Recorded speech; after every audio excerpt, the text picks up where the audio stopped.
పుట్టా మహేష్ యాదవ్ గారిని మన ఏలూరు ఎంపీగా ముందుకు తీసుకెళ్తున్నాం. సైకిల్ గుర్తు మీద, తెలుగుదేశం పార్టీ మీద. అనర్గళంగా తమిళ్, తెలుగు, కన్నడ, హిందీ, అఫ్కోర్స్ ఇంగ్లీష్తో పాటు అన్ని భాషలు మాట్లాడగలరు. ఆయన గొంతు వినిపించాలి, ఆయన గళ వినిపించాలి. అందుకని వారిని గెలిపించమని ఎందుకు వచ్చానంటే మన భవిష్యత్తు కోసం. ఈరోజు మిగతా పార్టీలు ఎంత నమ్ముతారో నాకు తెలియదు, కానీ మీరు పవన్ కళ్యాణ్ అయితే నమ్ముతారు కదా. మీరు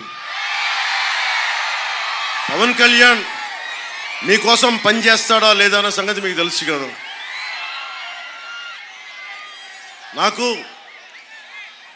నాకు చిన్నప్పుడు స్కూల్స్లో నాకు గురువుల మీద నాకు అమితమైన గురువులకి చాలా దండం పెడతాను నేను. గురుర్ బ్రహ్మ, గురుర్ విష్ణు, గురుర్ దేవో మహేశ్వర అంటాం. గురు సాక్షాత్ పరబ్రహ్మ, తస్మై శ్రీ గురువే నమః అంటాం. అలాంటి గురువులకి గౌరవం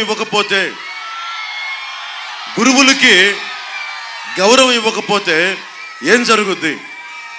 గురువులు ఏం చేస్తున్నాడు? వైఎస్ జగన్ ఏం చేస్తున్నాడు? బాత్రూమ్లు కడిగారా లేదా? గురువులకి ఏం చెప్తున్నాడు? బాత్రూమ్లు కడిగారా లేదా? తప్పేం కాదు, బాధ్యత తీసుకోవటం వేరు. కానీ పాఠాలు చెప్పాల్సిన గురువుల్ని కూర్చొని ఓకే స్కూల్ పరిసరాలు బాగున్నాయా లేదా అది కూడా అర్థం చేసుకోవచ్చు. కానీ మద్యం షాపుల్లో క్యూలు సరి చేయమంటే అదే గురువుకి ఇచ్చే స్థానం. ఇప్పుడు డబ్బులు సరిగ్గా ఇచ్చాడా? డబ్బులు సరిగ్గా ఇవ్వలా. పిఆర్సీ విషయంలో కూడా ఈ రోజుకి ప్రభుత్వం మీద ఒత్తిడి తీసుకొస్తుంది ఉపాధ్యాయులే. జగన్ కాంట్రిబ్యూటరీ పెన్షన్ స్కీమ్ని ఈ రోజుకి ఒత్తిడి పెడుతుంది ఉపాధ్యాయులే. ఉపాధ్యాయులు అందరికీ నేను చెప్తున్నాను, నేను ఉద్యోగి కొడుకుని. నాకు ఈ రోజుకి మా అమ్మగారికి మా నాన్న పెన్షన్ వస్తుంది. నాకు తెలుసు పెన్షన్ ఎంత విలువైందో.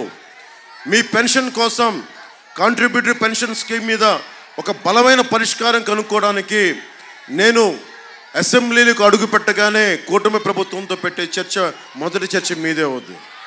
ఉంగుటూరు నియోజకవర్గం గణపవరం మండలంలో వైసీపీ నాయకులు జన సైనికుల్ని, టీడీపీ కార్యకర్తల్ని చాలా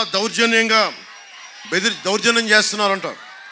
జనసేన, టీడీపీ పార్టీలకి ఓట్లేస్తే మీ అంతు చూస్తాం, మీ చేతులు వేళ్ళు నరికేస్తామని బెదిరిస్తున్నారంట.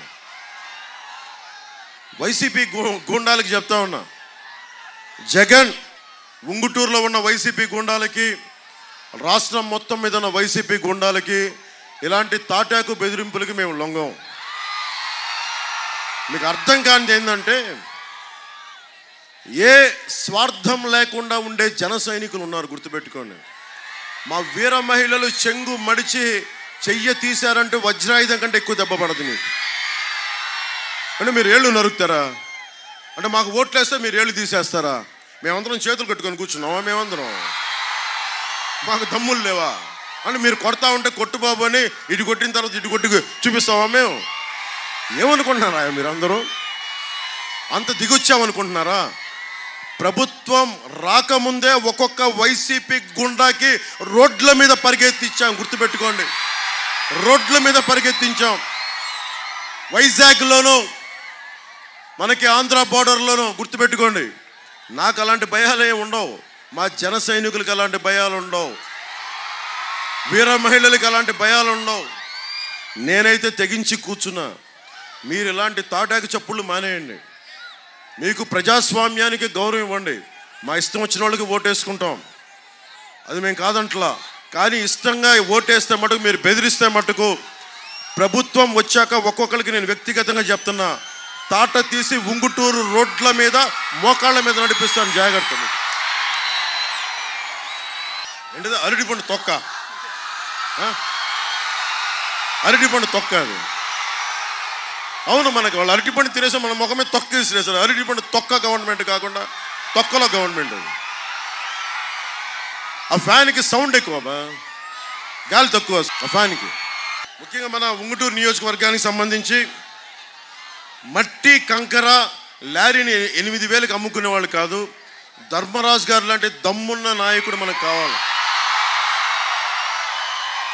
మనకి తాగునీటి, రక్షిత నీటి కావాలి అంటే పుట్టా మహేష్ యాదవ్ గారు బలంగా నిలబడతారు.